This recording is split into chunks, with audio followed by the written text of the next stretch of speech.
यानी पहले नृपेंद्र मिश्रा चंपत राय पे लगा रहे थे, अब चंपत राय नृपेंद्र मिश्रा को घेर रहे हैं। मसलन मंदिर निर्माण से जुड़े सभी निर्णयों में नृपेंद्र मिश्रा खुद को ही प्रमुख मानते थे। मंदिर निर्माण के फैसलों पर नृपेंद्र मिश्रा का एक तरफा दखल हुआ करता था। नृपेंद्र मिश्रा पर अपने पसंद के लोगों को समिति में जोड़ने का आरोप तक लगाया है। इतना ही नहीं, मंदिर निर्माण समिति के सामूहिक फैसलों को दरकिनार करने का आरोप भी लगा दिया है। समिति में फैसला होने के बाद भी उसे बदलने का आरोप है। अपनी पसंद के विशेषज्ञों और अधिकारियों को काम से जोड़ने का आरोप चंपत राय ने लगाया है। 70 एकड़ परिसर के दूसरे हिस्से के निर्माण कार्यों की जिम्मेदारी तय करने का भी दावा किया गया है। इन आरोपों पर अयोध्या पहुंचे नृपेंद्र मिश्रा ने अब क्या कहा, इसे भी आप सुन लीजिए। जब तक मैं पत्र को देखूं नहीं, तब तक मैं केवल यह आपको जवाब दूंगा कि ये आप लोगों की मनगढ़ंत गाथा होगी। शायद इस प्रकार का कोई पत्र और कोई इस प्रकार की आलोचना 9 पन्ने का भी होगा तो उसमें उन्होंने इस प्रकार की कोई आलोचना नहीं की होगी। और ये केवल आप लोग जो हैं वो मनगढ़ंत चाहते हैं कि हर जगह पे आप विवाद पैदा करना चाहते हैं। आप विवाद करने के लिए इस प्रकार का मेरे सामने प्रस्तुतिकरण कर रहे हैं। जब से ये चढ़ावा चोरी का कांड जून के महीने से बाहर आया है, तब से सूत्र और लीक ये लोग कहानी को बहुत प्रभावित कर रहे हैं। सूत्रों के मुताबिक बहुत सी चीजें हो रही हैं, फिर सूत्र कुछ और बता देते हैं, फिर कुछ और लीक हो जाता है जिस पर हस्ताक्षर नहीं होते हैं। बीते 2 महीनों से 3 महीनों से ये ड्रामा लगातार अयोध्या के इस युद्ध कांड में चल रहा है। अब नृपेंद्र मिश्रा भले ये कह रहे हैं कि उन्होंने ऐसा कोई पत्र नहीं देखा है, लेकिन चंपत राय के नाम से सामने आया वो पत्र अब पब्लिक डोमेन में है और चंपत राय की तरफ से अभी तक ये सफाई भी नहीं आई है कि उन्होंने ये लेटर नहीं लिखा है, जिसमें चंपत राय ने साफ साफ शब्दों में लिखा, नृपेंद्र मिश्रा के सुझावों के आधार पर लार्सन एंड टूब्रो को मंदिर निर्माण के लिए चुना गया तथा समकक्ष स्तर की संस्था प्रोजेक्ट सलाहकार पीएमसी होनी चाहिए। इस कारण टाटा को चुना गया। वहीं चंपत राय की सामने आई चिट्ठी में यह भी लिखा है कि अन्य भवनों के निर्माण के लिए नोएडा की फर्म डिजाइन एसोसिएट फर्म प्रमुख जय काकतिकर को नृपेंद्र ने चुना। चंपत राय ये भी लिखते हैं कि नृपेंद्र मिश्रा ने अपनी सहायता के लिए मंदिर निर्माण समिति में अपनी रुचि के कुछ व्यक्तियों को जोड़ा, जिनमें से एक विगत 6 वर्षों में 1 अथवा 2 बार ही अयोध्या बुलाए गए हैं। अब इस लेटर की टाइमिंग पर भी गौर करने की बहुत जरूरत है।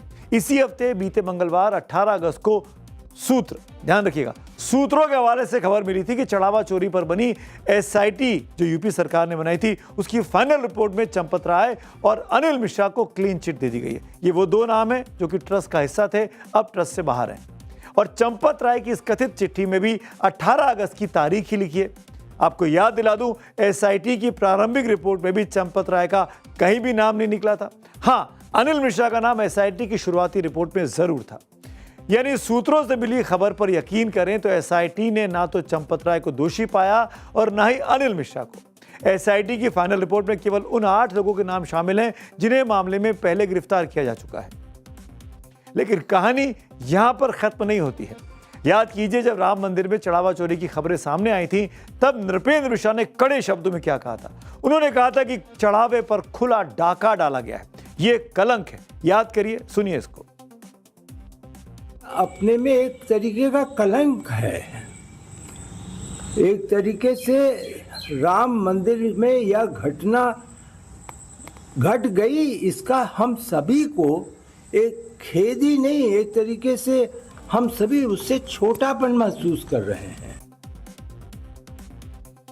कलंक है, खेद है, छोटापन महसूस कर रहे हैं, नृपेंद्र मिश्रा जी खुद बोल रहे हैं। तब चंपत राय के बारे में नृपेंद्र मिश्रा ने यह कहा था कि उनकी निष्ठा पर सवाल नहीं है, निगरानी में कमी रह गई है। अब चंपत राय ने अपनी चिट्ठी में निगरानी नहीं, निर्णय पर सवाल उठा दिया। खबर यही है कि नृपेंद्र मिश्र और चंपत राय के बीच इस मामले को लेकर तलवारें खींच गई है और आने वाले दिनों में राम मंदिर में कुछ नए समीकरण बनते हुए देख सकते हैं। अभी ये शुरुआत हुई है, मुझे लगता है आने वाले दिनों में और तरह तरह के आरोप प्रत्यारोप और बयान सार्वजनिक होंगे। हालांकि चंपत राय ने तमाम आरोपों के साथ ही राम मंदिर निर्माण के लिए नृपेंद्र मिश्रा की तारीफ भी की, लेकिन अब इस कहानी में कांग्रेस के पवन खेड़ा भी कूद पड़े हैं। पवन खेड़ा ने एक्स पर पोस्ट किया, जब चंदा चोरी की खबरें पहली बार सामने आई तो नृपेंद्र मिश्रा ने इसे मंदिर ट्रस्ट पर लगा दाग बताया था, लेकिन अब चंपत राय ने पलटकर राम मंदिर के निर्माण के तरीके को लेकर सीधे नृपेंद्र मिश्रा को जिम्मेदार ठहरा दिया है। ऊपर से देखने पर यह दो लोगों के बीच की आरोप और प्रत्यारोप की लड़ाई लग सकती है, लेकिन मामला सिर्फ इतना नहीं है।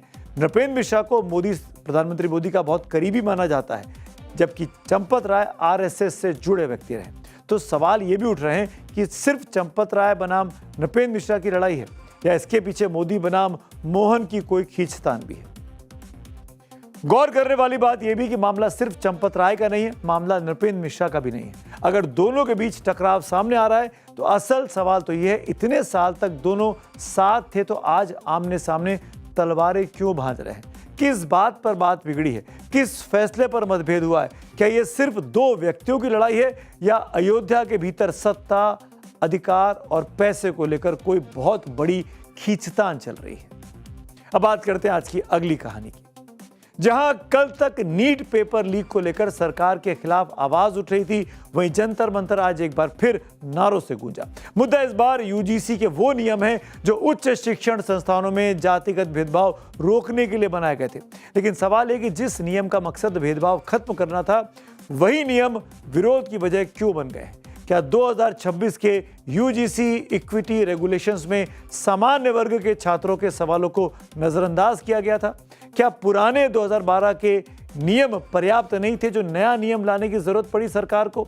और सबसे बड़ा सवाल है कि जब सरकार खुद सुप्रीम कोर्ट में कह रही है कि नियमों पर वो पुनर्विचार कर रही है, तो क्या सरकार सड़कों पर बढ़ते विरोध को देखकर अब दबाव महसूस कर रही है?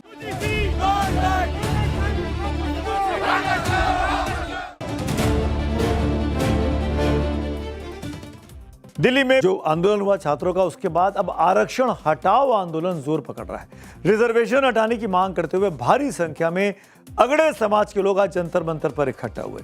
हाथों में पोस्टर बना लेकर लोगों ने जमकर नारेबाजी की। कुछ लोगों ने दिल्ली पुलिस की लगाई बैरिकेडिंग भी गिराई, लेकिन पुलिस के साथ कोई झड़प उनकी नहीं हुई। इससे पहले दिल्ली पुलिस ने जंतर मंतर पर प्रदर्शन की अनुमति नहीं दी थी। इसके बाद भी सैकड़ों लोग वहां पर इकट्ठा हो गए। आरक्षण हटाओ की मांग अचानक नहीं उठी है।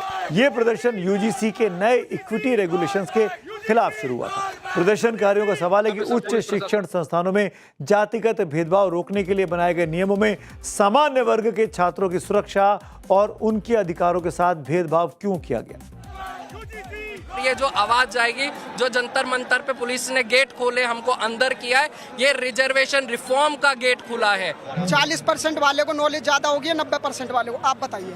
ऐसे ऐसे नए नियम लाए जिससे आज के समय ऐसी स्थिति बन गई कि आज आकर के जंतर मंतर में सवर्ण समाज को प्रोटेस्ट करना पड़ रहा है। आरक्षण में जब तक रिफॉर्म नहीं होगा और जब तक धीमे धीमे उसके बारे में विचार नहीं किया जाएगा, उसके बारे में चर्चा नहीं की जाएगी, तब तक इस आरक्षण को जिस रूप में चल रहा है ना, अनादिकाल तक चलता रहेगा, कभी खत्म नहीं हो पाएगा। तो आरक्षण की जो लड़ाई है केवल ये समाज, ये स्वर्ण वर्ग की नहीं है, ये जनरल वर्ग की नहीं है, ये ओबीसी वर्ग की भी है और उस दलित वर्ग की भी है, जो उस एसटी एसटी वर्ग की भी है, जो वर्ग लगातार संशोधन अपने ऊपर ही अपने भाइयों से अत्याचार झेल रहा है।